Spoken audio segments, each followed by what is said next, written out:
Happy summer, oh, excuse me. How incredibly rude of me. I was going to chew gum while making this video. Never matter. That's no longer an issue. Happy summer, everybody. Happy 7-Eleven day if you're watching this on the day this is hopefully uploaded. I think I'm going to upload this on the same day for once. That happens more often than I would lead you to believe for some reason. But where was I getting? Oh, right, Slurpee Day. Today is, actually. So you can get a free small Slurpee at all participating 7-Eleven stores, which, to my knowledge, are all 7-Eleven stores in the United States. I'm not sure about the international implications, although I do think that they are identical. Why would they not be? I think that would be some sort of favoritism, corporate favoritism in some way or another. Anyway, this is not about 7-Eleven. This is about the Nexus 6P. It's July 2016. That means that a new Nexus is imminent, as in the next 2 to 3 months, we will see a new Nexus or potentially 2 new Nexus phones. Now, I have been on record saying several times that I plan to have the Huawei Nexus 6P for the next 3 years, as in until 2018. I've stated this with confidence numerous times because of the Nexus line's outstanding software support, not necessarily native software support, because Google has been relatively underwhelming us with the software lifespan of their devices. They made a press release rather recently denoting when devices would no longer be supported by Google natively. And the lifespans for the Google Nexus 6, 6P, pretty recent Nexus devices have only been 2 years or so. So while Apple trumps Google in terms of software support for their devices, ROM support is still prevalent. The Nexus 4 is still getting Marshmallow, and I'd expect it to get Android 7.0 when it's released. And that's a device from almost 4 years ago. So, software support, if you know what you're doing with ROMs and stuff, is fantastic. And fortunately, since I've been in the ROM scene, oh my god, what a cool thing to be part of, right? No, where's that gun? I can extend the life of my device well past what Google quote-unquote intends. Although I know in the back of most of their minds, I'm referring to the people at Google, they know that people who buy Nexus devices tend to flash ROMs because they're kind of tech savvy. So there's that. So do I still stand by that? I haven't really talked about this device directly since my review in January, and it's been 6 months since that review. If you haven't watched the video yet, link in the description. I'd advise you to watch that one before you watch this one because they're sort of related. This is more or less a sequel to that video. So anyway, this is an Nexus 6P.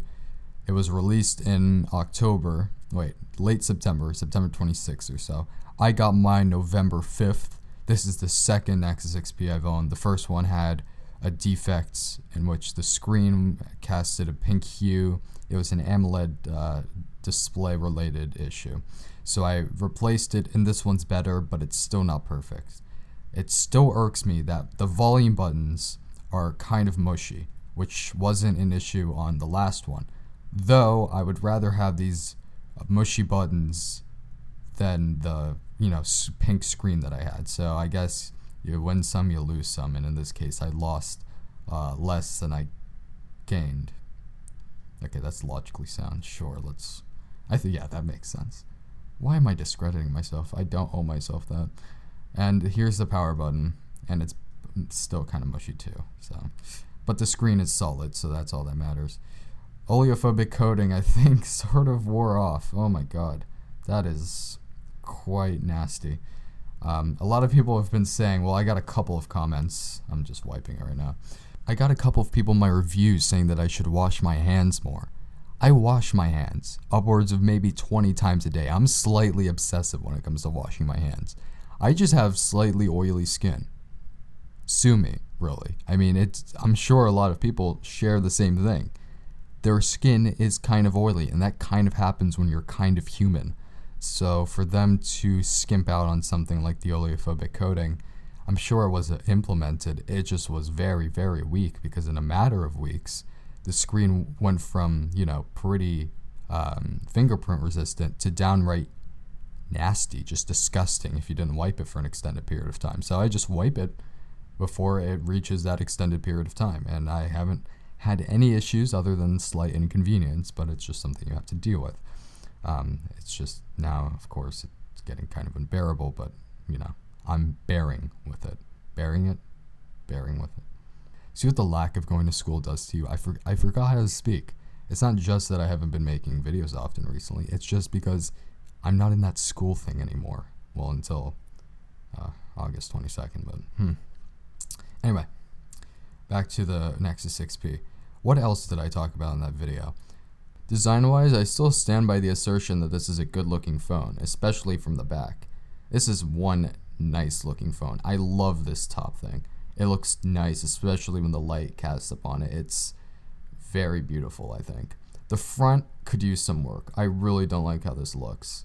It's a pretty plain, bezel-ridden front that, it's borderline unsightly. From some angles, it's fine, though.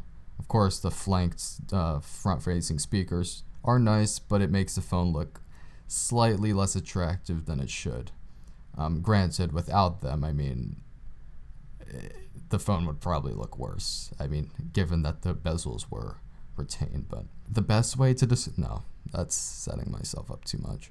The best way to describe this phone, I was going to say, but I have nothing coming in, so business in the front, party in the back. I just made that up. I'm kind of proud of myself. That's kind of clever. It's business. There's just a boring slab. Then party in the back. There's quite a lot of stuff going on here. It's a nice looking phone, and it's distinguishable, especially the gold kind. I wish I got the gold Nexus 6P, but of course I had to be an early adopter, and back then the color wasn't available, so hooray for that. Absolutely. So why was that a timed exclusive for Japan? It's not. Why was this a Rise of the Tomb Raider deal? Come on. What else? I complained about the build quality. It's fairly durable, but of course, if you wanted to break it, you probably could with relative ease. It's not that difficult to do. I've entertained the idea a couple of times by holding my phone like this and pushing a little bit from the back. And it already feels like it's going to give in when I do it. And I'm far from the strongest person. By a long shot. And I feel like I could break this, snap this like a twig if I wanted to. I don't want to try it, nor do I want to. Of course, those things kind of go hand in hand. But it doesn't feel that durable. Partially because it's just so hollow. Listen. I'll hold it up to the mic. It vibrates when you tap the back of it, signifying that there's nothing in the middle holding it together. It's like a little bowl, and then they put this screen slab over it. It's a bowl of itself. I don't like how this thing is built.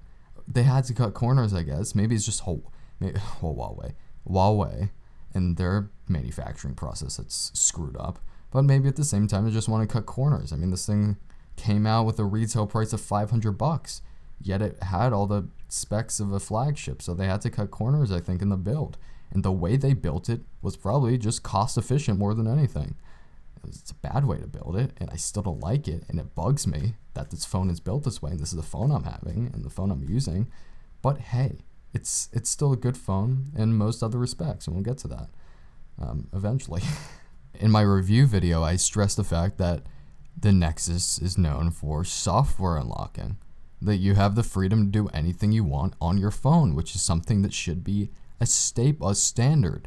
It's a given. It should be a given, at least.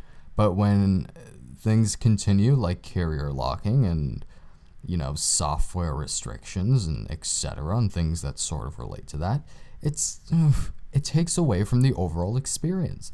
So I was looking at the phones that were released this year, of course, like I do. And okay, what do we have on the table this year? Since my review video came out, we've had the HTC 10, the Galaxy S7 and S7 Edge. What else? The next bit, Robin. Oh my God, what a joke. No, it's sort of commendable that they've gotten such a backing for it, but execution, that's just my little speculation on that. Okay, no need to make another video about that. Unfortunately, that would have been a flop. like most of my videos. And then the G5, which I feel sorry for LG. I mean, what a failure. I've used an LG G5 in person. Oh my god, what a mess. What is that for? The modular thing is not going to carry on into 2017. You can bet your bottom dollar.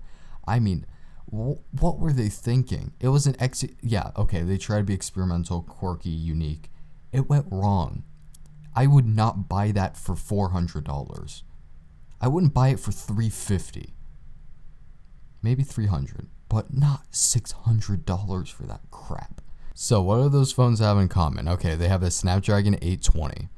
It's the new generation Snapdragon processor. Big whoop. Yeah, it's a substantial upgrade from the SD810, but it's not something too noticeable, or noticeable to most consumers to begin with. I think they'll have 4 gigs of RAM. This is 3. You know, sometimes I've went up to 2.6 gigs of RAM usage, but I've never run out of RAM to the point where it annoyed me in some way or another. So 3 gigs of RAM is still sufficient. I mean, it might hold the phone back a couple years from now, but as of now, 3 gigabytes of RAM is enough. The camera solutions on the new generation devices, yeah, they're okay. Most of them would probably edge out the Nexus 6P. The Galaxy S7, LG G5, yeah, their cameras are most likely objectively better than the 6Ps are. 6Ps is... Now, in my eyes, in my opinion, the LG G5 is not part of the equation at all. It is an inferior phone in virtually all respects, with the exception of specifications. It has a very good processor, but then again, the far superior Galaxy S7 has the same processor, as well as the HTC 10, which both of them blow the G5 out of the water in terms of build quality and usability and functionality and value. I mean, even the HTC 10, which is more expensive, it costs more than I'd ever think of spending on a phone ever again. Shout out to you, iPhone 6. But I would much rather buy that than buy the LG G5 for $200 less, because I know I'm getting my money's worth with the HTC 10. This is how I see it with current gen Android devices. Let's go one by one. The HTC 10, fantastic hardware. I mean, that thing is built like a tank. I've held one in person a couple of times. Built like a tank, a freaking tank. The audio output is sublime. Absolutely incredible. Best audio output I've ever heard from any mobile device, and I think any device, period. Software, not the best. Not as good as the hardware by a long shot. It's running HTC Sense, which is one of the better Android skins, but it's still an Android skin, and it's still kind of locked down. If you buy the HTC 10 unlocked from their website, HTC's website, I believe the warranty covers unlocking the bootloader, which is a good thing. So it's pretty careful. They're pretty nonchalant in their software approach, I guess. But the thing is, I checked on XDA right now, and there isn't an AOSP ROM for it. So you can't flash stock Android as of now, as of July 11th, 2016, on the HTC 10, which sucks, really, because it's the only thing holding it back in my eyes. I would get it in a heartbeat if it had stock Android on it. I would get the Galaxy S7 in a heartbeat if it had stock Android on it. Granted, I prefer the HTC 10 over the Galaxy S7, primarily for the superiority of the audio DAC in the HTC 10, but they're pretty neck and neck. I mean, the S7 is a beautiful phone, and the S7 Edge is the most beautiful phone that's out right now, no questions asked. I mean, by far, I mean, the gold, especially the gold and the silver Galaxy S7 Edges are, oh my god, beautiful. But there's TouchWiz, and it's restrictive, especially on the Snapdragon 820 variant. There aren't going to be any AOSP ROMs, and that is known as a guaranteed fact. I mean, practically, unless some miracle happens, there will not be an AOSP ROM for it. So that's oof. And we have the LG G5, which is a failure on both hardware and software fronts. I mean, the software is LG's ugly UX. Oh my god, please kill me. Now, here's the thing though. CyanogenMod is available for the LG G5. Granted, it's in its beta stages. or alpha stage is even worse, but at least it's being developed and worked on. The same can be said about the two other flagships, but still, the hardware of the LG G5 is so mediocre. I mean, what a paint job, what a stupid paint job. It almost makes me mad how they managed to think that was okay. I mean, they're really having the HTC M9. I mean, this year LG is facing what HTC faced last year. But at least the HTC One M9, although it was rather iterative and it didn't offer anything new, at least it was still a solid all-around performer. I mean, the LG G5, yeah, it's fast, but it's ugly, and it's expensive, though you can find it for cheaper if you shop on Craigslist, because nobody really likes the phone. And it's cheap feeling. I've held one in person too. Oh my god. So that's out of the equation. That's not even in there in my eyes. Again, so if you like the LG, if you have one and you like it, okay, good on you. All right. I'm not questioning. Well, I am questioning your decision to buy it because frankly, I'd want to know why. But at the same time, if you like it, I'm not going to, terrorize you for it. I mean, that would just be sad. It'd be like rubbing it in your face. No, I'm sorry. And then you have the Nexus 6P. That was released late last year, but still holds up pretty well because of its software. Now, its hardware is lacking. I mean, it's a fairly cheap feeling handset. Definitely isn't even in the same league as my iPhone 6 in terms of build quality. I'll say it and I'll stand by it. I mean, I do recognize that the iPhone 6 was a well-built phone. And it wasn't even incredibly well built. The iPhone 6 kind of felt flimsy in the hand, and that's why they had to revise the aluminum with the iPhone 6s. The 6S feels like a sturdy phone. That's built like a tank. That's like almost HTC 10 build quality standards. But this is, it's kind of flimsy. It's hollow. Feels like you can break it with one hand if you wanted to. It's a kind of a cheap feeling phone. It looks nice, and from afar you wouldn't be able to tell because it's a nice looking phone and it looks as high quality from the back at least as a premium flagship would, and as you would expect one to. But it just doesn't feel that satisfying in the hand.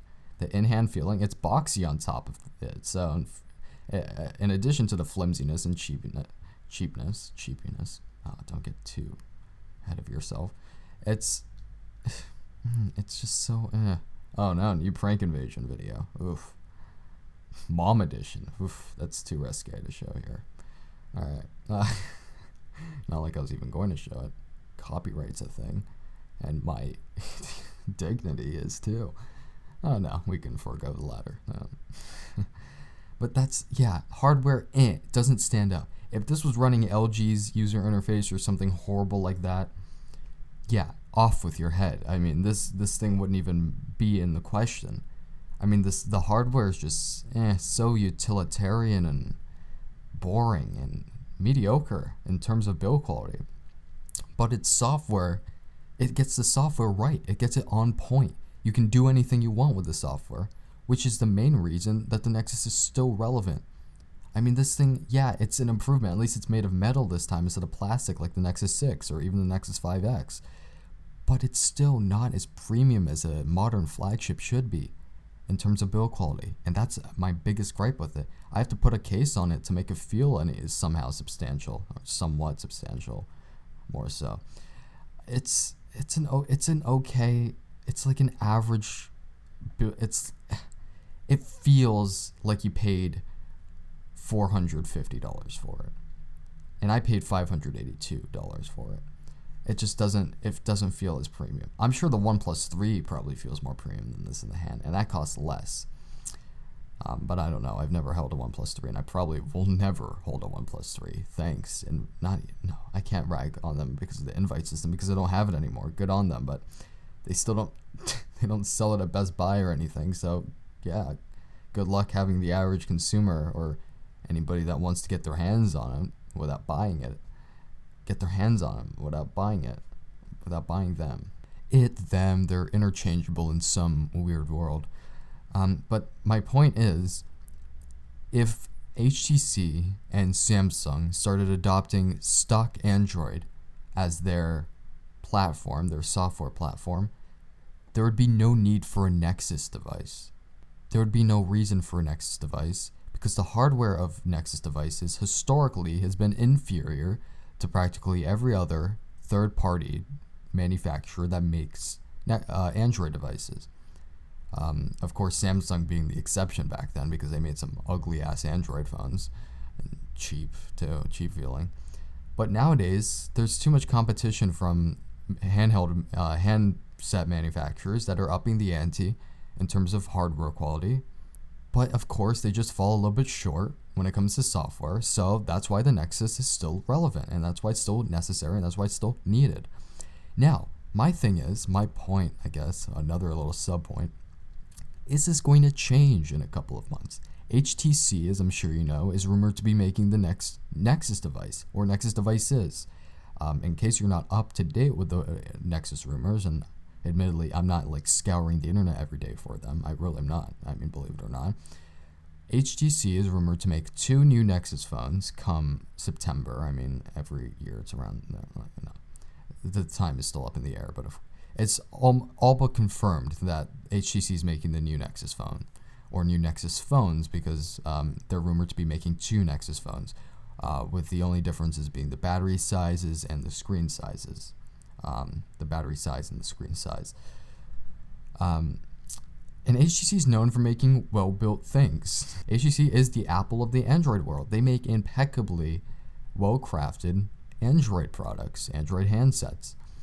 So if they bring their craftsmanship over to the Nexus line, then we could potentially have the perfect phone. Because I'm sorry, folks, this is not a perfect phone. It's far from it. It just so happens that its shortcomings are eclipsed by the fact that it runs a good version of Android and a stable and updated version of Android. If Apple released something of this build quality, I think it'd be shamed into non-existence. I mean, this thing is just not built that well. I'm sorry. All right, now I'm getting to that point in the video where it's difficult to speak because I've been speaking for so long.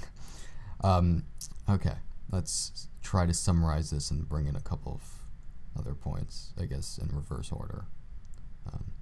So I touted this device as a software playground in January in my review, and that was my main thing for this. If you're a tinkerer, if you like tinkering with things, the Nexus 6P is a device for you. And in that video, I was indirectly mentioning myself. I was talking about myself. I was addicted to modifying my device to its completest, to its fullest, to its best in 2013. And now I just don't have the time for it anymore. I don't have the time to spend all afternoon, nor do I have the patience to spend an entire afternoon changing something up, modifying my home screen, something like that, just because now I use my device for more productive things like browsing Reddit. It's instead of making my home screen look pretty, I'm reading things or responding to emails or replying to somebody on Instagram. I just don't spend as much time modifying things. I've had the same setup on my... Go to my What's on My Nexus 6P video from 5 months ago. I'll also link that in the description for convenience's sake. Go to that, and then look at my phone now. Let's look at it, shall we? Let's get in focus, too. This is my home screen. It's virtually identical to how it was 5 months ago. I didn't change it up, and 2013 me would have changed up my home screen 4 or 5 times within a month. I just don't have the time nor the patience to do that anymore, and I've stuck with something that I like. I like this. I like this layers theme. I mean, I love this transparency. Apple has spoiled me with it, and of course, side note, they're taking away with iOS 10. I mean, what the hell is up with that user interface? Jesus Christ. And stock Android gives me the freedom to put whatever layers theme I want and to customize my device the way I want. And so while I'm not tinkering with my device every single day anymore, I've stuck with something that I've liked and appreciated, and it's so simple to do now with the convenience of rooted stock Android. Something that, of course, is lacking with most other Android smartphones. So while I'm not exploring the software playground as much as I have in the past, this phone still has a place for me because it's so simple to make it the way I want. I mean, layers. This is such a beautiful theme. It's a free theme too. You can do all of this for free. The fonts are free.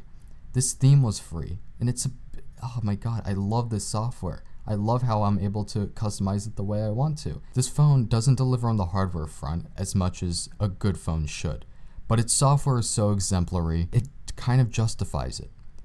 But is it still worth the money? It's available right now. You can get the 32 gigabyte variant for $460 on Amazon.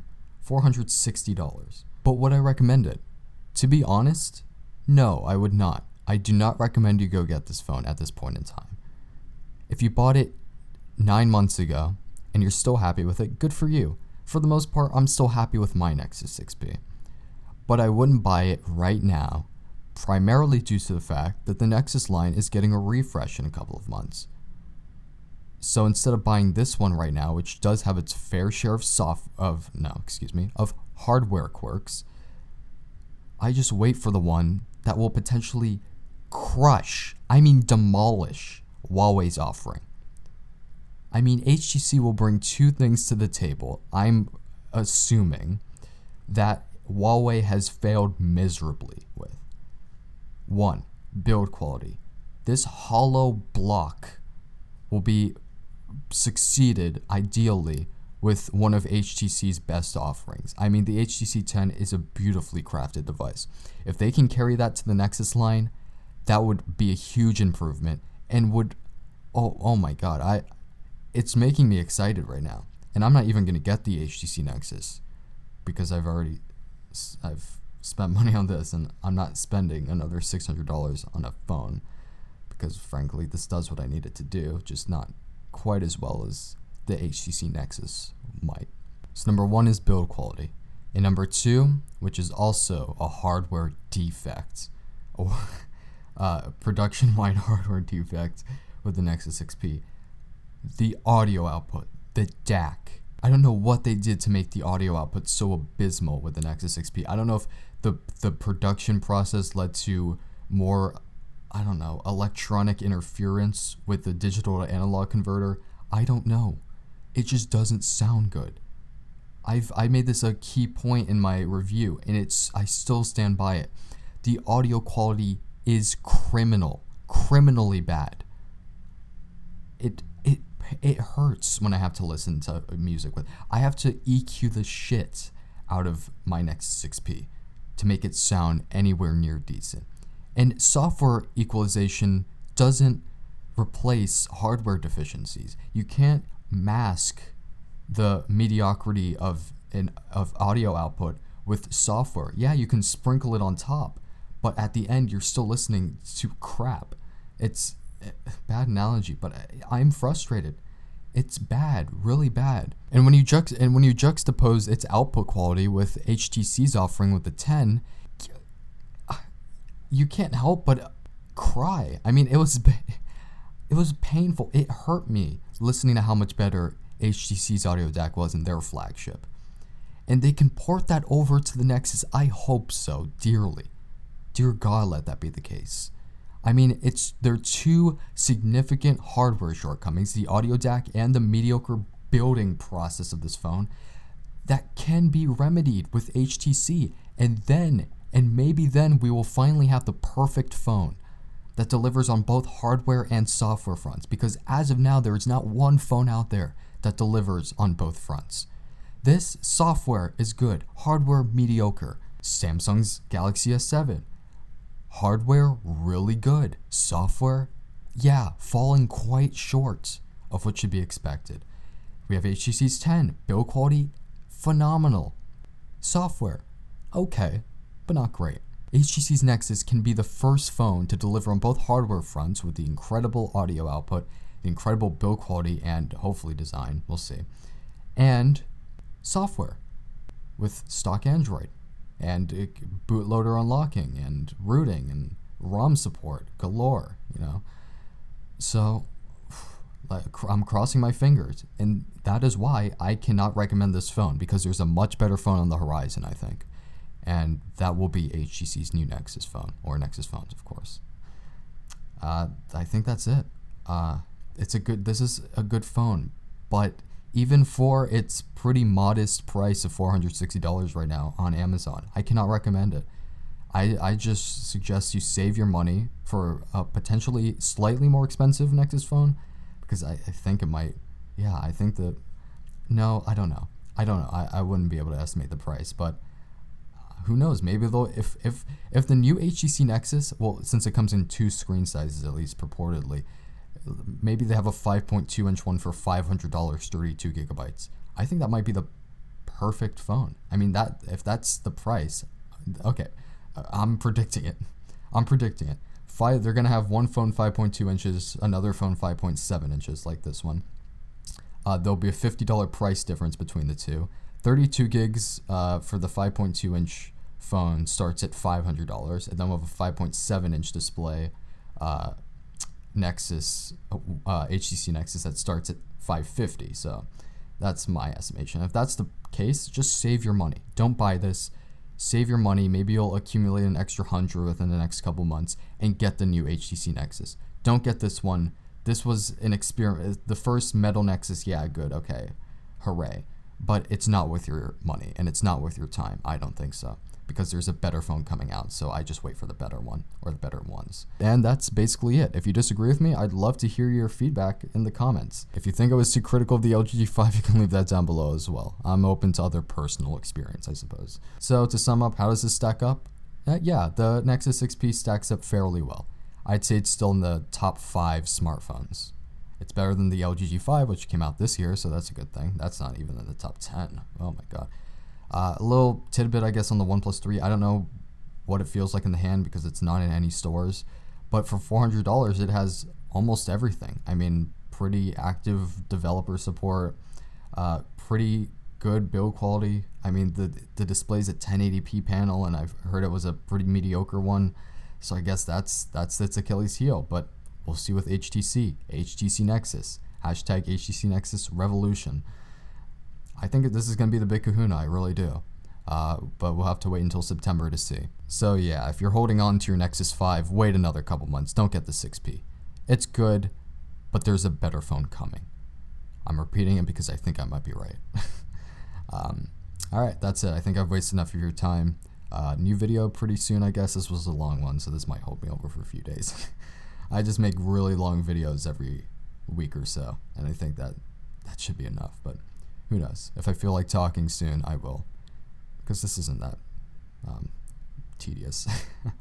Alright, bye guys. You've just been able to design hard. Later.